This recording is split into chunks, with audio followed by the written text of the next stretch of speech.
Alright, let's get it. So today we're going to be doing adding and subtracting. So I've merged two classes into one because I think we're good on this. So let's go ahead. Let's start. So adding and subtracting with a common denominator is nothing like different from a regular fraction. So if you have, let's say, if I have a fraction of 3 over 2 minus 1 over 2, you would immediately tell me that's 2 over 2, which is equals to 1. So for polynomials, it's the exact same thing. So 3 plus 5, that's going to give you 8, minus 2, that's going to give you 6 over x squared. That is literally the same thing. Do not worry. If you have the same denominators, you're getting the right answer. What is the restriction? We all know that 6 over x. Let me just write that. And x squared. And x cannot equal to 0 because that will make the thing undefined. Now for b, remember what I said. Now we just have to do this. But one thing that I see a lot of people forget is that there's actually a bracket here. So remember this. So it's actually 4x minus 1 minus x minus 3. So overall, your final answer would turn out to be 3x minus 4. And if we write that out, 3x minus 4 over x plus 2, that's our full answer. And x cannot equal to negative 2. Otherwise, the denominator would be 0, and we will get an undefined answer. So that is example 1. And let's move on to example 2. Adding and subtracting with whole number denominators. So now we're back into an area where we're the most familiar with whole number denominators. So what happens when we have this is that we're going to have to find a lowest common multiple. So what is the lowest common multiple of these three numbers, 4, 8, and 6? Well, 24. That is the LCM, otherwise known as the lowest common multiple.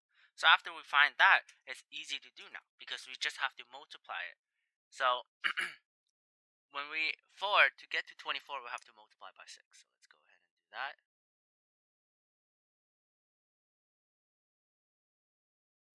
Plus, and then to get 8 to 24, you multiply by 3.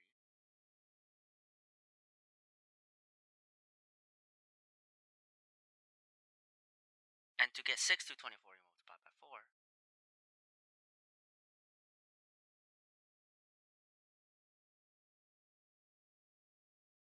Sorry.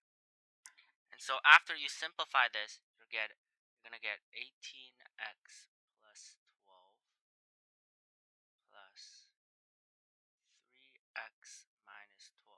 I can only ignore it if this is a plus sign, by the way. If that was a minus sign, like over here, we can't do it. So we have to minus, and this is 8x. And that was negative 4, but you're minusing negative 4 plus 4. So now if you sum all of this up, that will be 21x minus 8x. So that will be 13x. So that will be 13x plus 12 minus 12, 4. 13x plus 4. 13x plus 4 over 24. And that is basically our final answer. And since we don't have any variables in the denominator, this question actually do not have a restriction. So we all know, no restriction for these ones. And then for 3, this is where we have to kind of do a little factoring.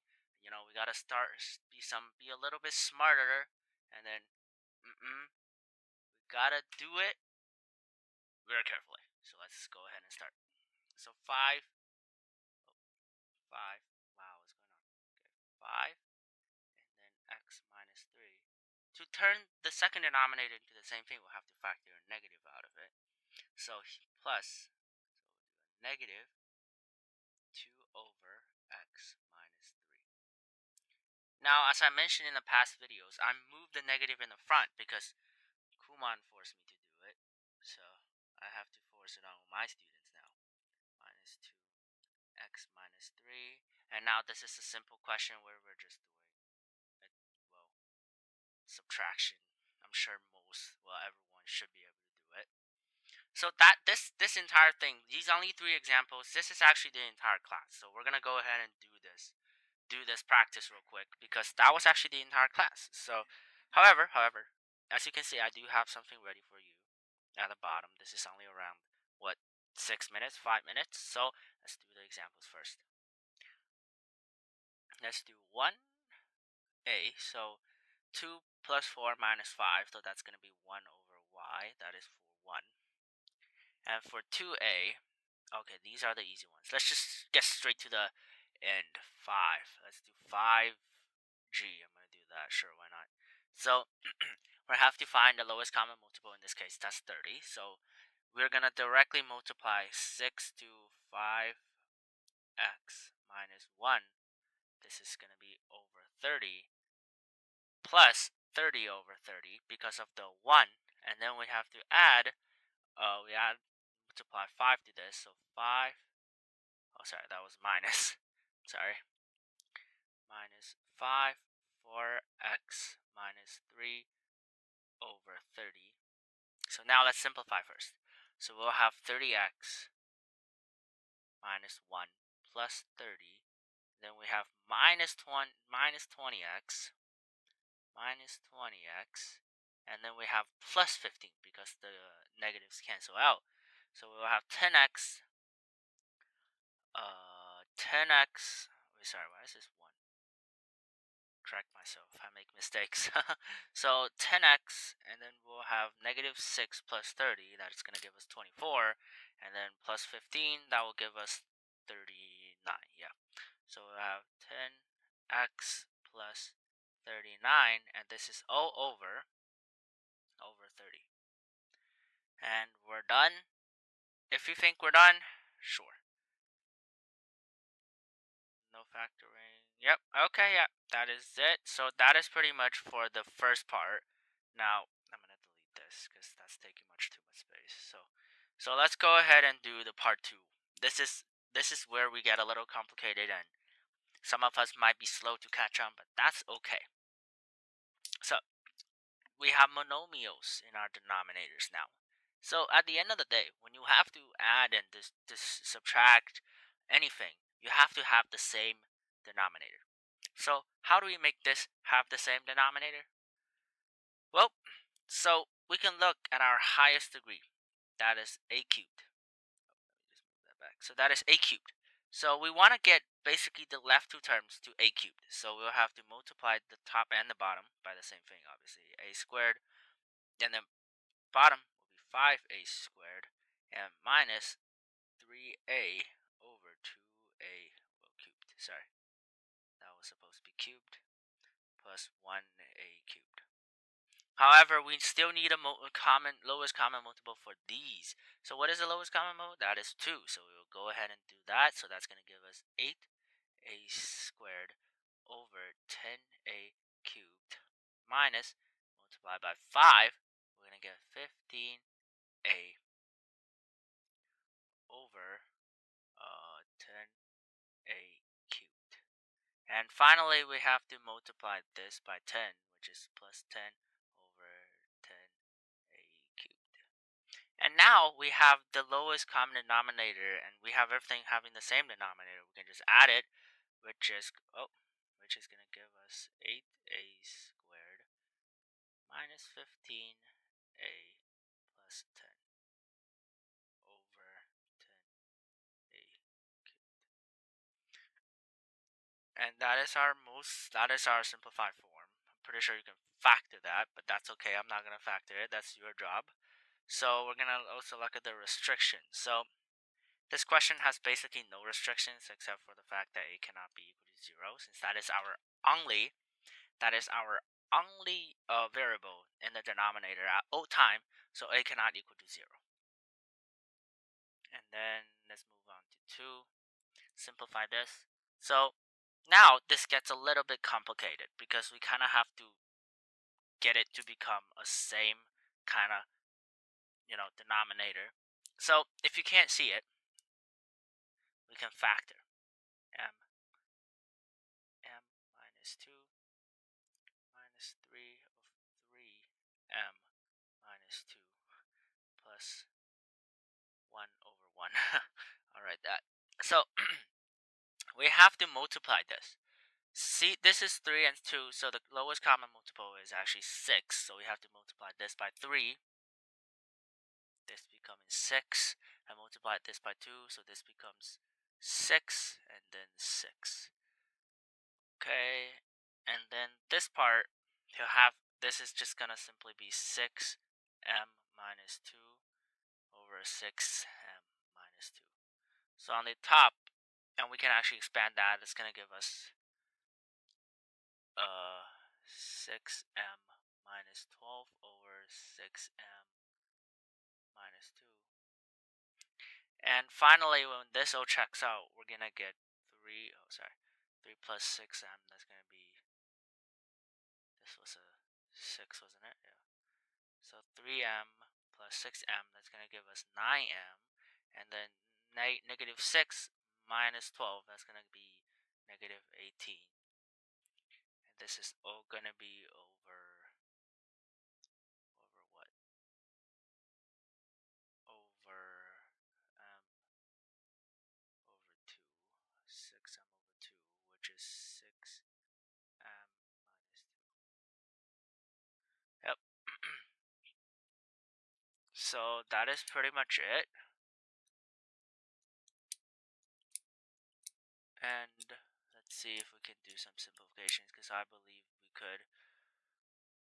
Yeah, let's simplify the top to have a 9m minus 2, which can be broken down into 2, 3 and 3m minus 2, because remember this is going to catch out to 9, and this is going to be 2, 3m minus 2, and then we're going to cross this out, cross that out, cross that out, cross that out. Finally, we're going to have 3 over 2. Now, the final, this is the most simplified form. Remember, you can always break things down. That's the point of math. You know, it's really interesting. So, what is our restrictions? So let's see, 2m minus 4. And since we're always there's always the thing here. It's something. It's x and m minus 2. So our only restriction here is actually m cannot equal to 2. That is our only restriction. And okay, so I think the biggest mistake is that people do not know how to do the plus 1. That's like a really simple part, but if you don't, just basically anything divided by itself, it's technically equal to 1. So whenever you have a common denominator, just put it on the numerator side and you're good. Now we're looking at different binomial factors. So this one is actually still type of a factoring type of thing. Usually I don't give these on tests because it's too easy, but man, the textbook was pretty easy. And plus 5 for x minus 3. Okay, so now you're like, hey, look, how do I get this to be a common denominator? This is so stupidly stupid. I don't know. Well, unfortunately, you have to do it the dumb way. So I know some people don't like factoring. They just directly multiply it out. So they're like 4x squared minus 12x over, and they plus, they multiplied that side, so they multiplied this. So they multiply the denominator on the left to the numerator on the right, and the denominator on the right to the numerator on the left. So they become 30x plus 30 all over 6x plus 6, and then 4x minus 12. There's no problem with it. I'm fine. I don't care if you do it. It doesn't really matter. And then they simplify it down. They're like plus 18x plus 30.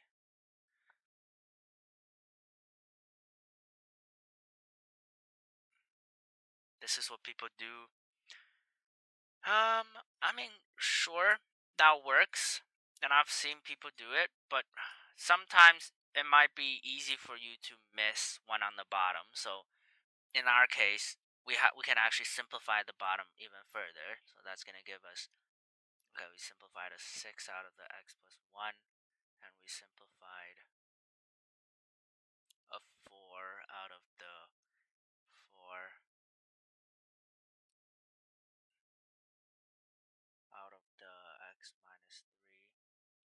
And then we can actually go ahead and common factor on the top first. So we will have 2x squared plus 9x plus 15.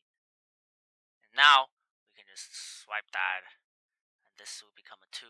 So that's going to give us 2x squared plus 9x plus 15 all over 2 times 6, 12, x plus 1, x minus 3.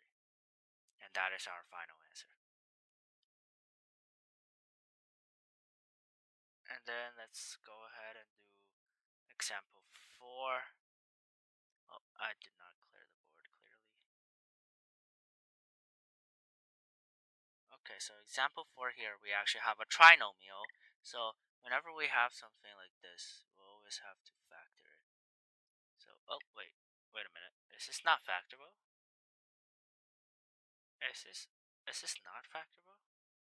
Oh, wait, it is. I was confused. Okay, so y plus 2, y plus 3. So you can see whenever you think something isn't factorable, it usually wasn't intended, because most of these textbooks, they let you guys have it easy, so they usually make everything factorable for you. So you see here, at least we have one common thing. So the only thing we need to do is multiply the left by y minus 4 and multiply the right by y plus 2. So let's go ahead and do that. So we'll have 4y minus 16 minus 5y minus 10 all over y minus 4, y plus 2, y plus 3. Oh, and I forgot to do the restriction for the one on the left. It's a kind of big mistake. So we had negative 1, and I believe it was x minus 1 and x plus 1 and x minus 3. So these were the restrictions. And then finally here we have all this, and then on the top we can obviously simplify it. It's a little bit further, so we get a negative y minus 26. So we can cancel that. Negative y minus 26 and all of this. So you can note this is the final form. And remember, we had like 3 different things in our denominator. So we'll look at it, be like y does not equal to negative 2, negative 3, and 4. And that was the restrictions. Now, let's get to the practice. Well, I thought I deleted that. Sorry. Okay, so the practice part is a little bit harder. So write an equivalent expression with a denominator of 12xy. So so what's missing from xy to become 12x squared y squared? So we're obviously missing a copy of x. So let's multiply that by xy, and we're missing the 12. So we times that by 2, and this is going to give us 24xy over 12x squared y squared. So at the end, this is going to cancel out. So that's going to be 2 over xy. And that's basically the same expression. And then 10 is 2. I'm going to do a question of 2 because many people have trouble finding the lowest common multiple, which isn't supposed to be hard, but some people find it hard. So 10 and 4, we have to look at them differently. The lowest common multiple of 10 and 4 is obviously, people would immediately go like, oh, there's 40. No, it's 20.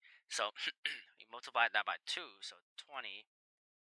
And then we'll see what has the higher degree here. So on the left, there's an a squared. On the right, there's only an a. So obviously, a squared is the one. And then on the right, there's a b cubed, but on the left, there's only b. So obviously, b cubed is the lowest common multiple. So the lowest common multiple does not mean you can just forget about the b cubed and be like, oh look, b is the lowest common. No, you have to have the lowest degree in general in the entire list rather than just that one. And 3 is pretty straightforward, so I don't want to talk about that. But 5, we do have 5 is pretty simple. 6 is pretty simple, and 7, that's pretty simple. Yeah. So that is all the practice that I'm going to be doing. I want you guys to actually take a deeper look at your homework. So I'm gonna make a lesson. I thought I didn't need to do this, but I turn around and be like, okay, you know what? Maybe we do. So I'm going to make a full video on the application of these equations. So addition, subtraction, and blah blah blah. And that is actually part of the bonus. You were supposed to do the homework yourself, but I realized a lot of people do not actually do that part. So I will have to make a full video on solving some of that so you guys can actually get a hold of the word problems. And yeah, that's pretty much it. This is our second last lesson in